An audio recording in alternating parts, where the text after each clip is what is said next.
April 25 மற்றும் 26ஆம் தேதி அறிவிக்கப்பட்டபடி துணைவேந்தர்கள் மாநாடு உதகையில் நடைபெறும் என்று ஆளுநர் மாளிகை தற்போது அதிகாரப்பூர்வமாக அறிவிப்பு வெளியிட்டிருக்கிறது. இந்த நிகழ்வில் துணை குடியரசுத் தலைவர் ஜெகதீப் தன்கர் பங்கேற்ப இருப்பதாகவும் தற்போது அந்த அறிக்கையில் தெரிவிக்கப்பட்டிருக்கிறது.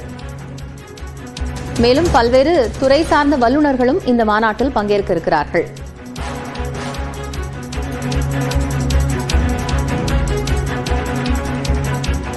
இதுகுறித்து பேசுவதற்காக மூத்த வழக்கறிஞர் KN விஜயன் நம்மோடு இணைந்திருக்கிறார். அவரோடு பேசலாம். வணக்கம் சார். வணக்கம்.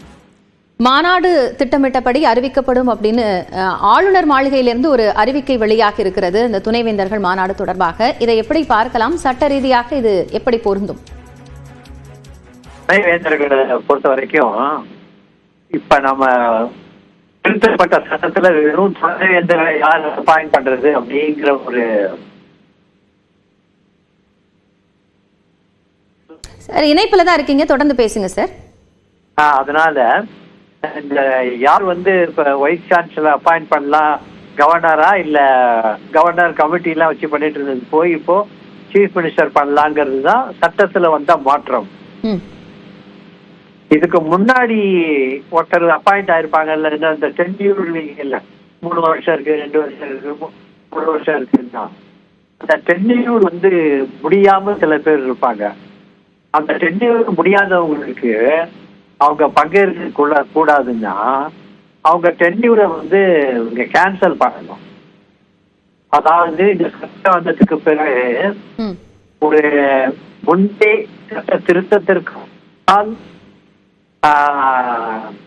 தேர்ந்தெடுக்கப்பட்ட வைஸ் சான்சலர்கள் தான் ஒரு பதவி நீக்கம் செய்யணும்.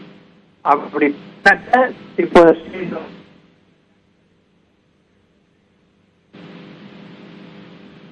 சரி, நீங்க தொடர்ந்து சொல்லலாம் சார். இணைப்புல தான் இருக்கீங்க. இப்போ இந்த விவகாரத்தை பொறுத்த மட்டும் இல்ல, கவர்னர் அந்த இருக்கிறார், வேந்தராக இருக்கிறார். அப்படி இருக்கக்கூடிய பட்சத்துல அவர் ஒரு மாநாட்டை நடத்துறது அப்படிங்கறதுல சட்ட ரீதியாக என்னென்ன விஷயங்கள் சாத்தியமாக இருக்கு? இல்லைன்னா அவர் நீங்க சொன்ன மாதிரி ஏற்கனவே இருக்கக்கூடிய நபர்களை நீக்கணுமா?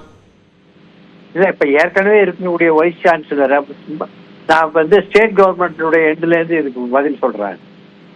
ஏற்கனவே இருக்கிற வைஸ் சான்சலர், அதாவது கவர்னரால அப்பாயிண்ட் பண்ணப்பட்ட எல்லா வைஸ் சான்சலரையும் டெர்மினேட் பண்ணணும். டெர்மினேட் பண்ணணும்னா அந்த டென்யூர் முடிஞ்சு போச்சு அப்படின்னு சொல்லி அவங்கள பதவி நீக்கம் பண்ணிட்டு அவங்க எல்லாம் அட்டெண்டே பண்ண முடியாது. கவர்னர் ஒரு எல்லா யூனிவர்சிட்டிலையும் இப்ப கவர்னர் தொடரலாமா வேண்டாமா சான்சலராங்கிற ஒரு விஷயம் சட்ட திருத்தத்துக்கு உட்படல. அது சட்ட திருத்தத்தினுடைய பங்குல வரல. வெறும் யார் வைஸ் சான்சலரை அப்பாயிண்ட் பண்ணலாங்கிற ஒரே ஒரு அம்சம் மட்டும்தான் சட்ட திருத்தத்தில் வந்திருக்கு. அதனால இப்ப வைஸ் சான்சலர் அட்டெண்ட் பண்ணக்கூடாதுன்னு நினைச்சா அவங்க எல்லாம் இந்த சட்டத்தை காட்டி அவங்களுடைய பதவி காலம் முடிவுக்கு வந்ததுன்னு ஒரு இது அனுப்புவோம் இவங்க நோட்டீஸ் ஸ்டேட் கவர்மெண்ட்ல இருந்து. அப்போ அவங்க போய் அட்டெண்ட் பண்ண முடியாது. அப்படிதான் இன்னைக்கு இருக்கிற சட்டம். இதுல தமிழக அரசுக்கும் ஒரு அதிகாரம் இருக்கிறது, ஆளுநருக்கும் அதிகாரம் இருக்கு அப்படின்னு பார்க்கும் பொழுது இது ஒரு நீண்ட கால நிகழ்வா இருக்கும்போது இதுல ஒரு பிரச்சனை ஏற்படாதா இந்த மாதிரியான ஒரு திருத்தம்ங்கிறது? இப்ப தமிழக அரசுக்கு ஒண்டிதான் அதிகாரம் இருக்கு, கவர்னருக்கு அதிகாரம் இல்லைன்னு சட்டம் ஆயிடுச்சு. அதாவது வைஸ் சான்சலரை அப்பாயிண்ட் பண்ற விஷயத்துல மட்டும். அதனால வைஸ் சான்சலர் ஏற்கனவே அப்பாயிண்ட் பண்ணி இருப்பாங்கல்ல காலம் முடியாம 2 வருஷம் 3 வருஷம். இப்ப நார்மலா ஒரு வைஸ் சான்சலர் 3 to 5 வருஷம் அப்பாயிண்ட் பண்ணுவாங்க. ஒருத்தருக்கு அந்த பதவி காலம் முடியாம இருந்தா அந்த பதவி காலத்தை முடிச்சு வைக்க வேண்டியது மாநில அரசினுடைய கடமை. அதை பண்ணாக்க இப்ப அவங்க யாருமே கவர்னர் கூப்பிட்டு அந்த நிகழ்ச்சிக்கு போக வேண்டிய அவசியம் இல்லை.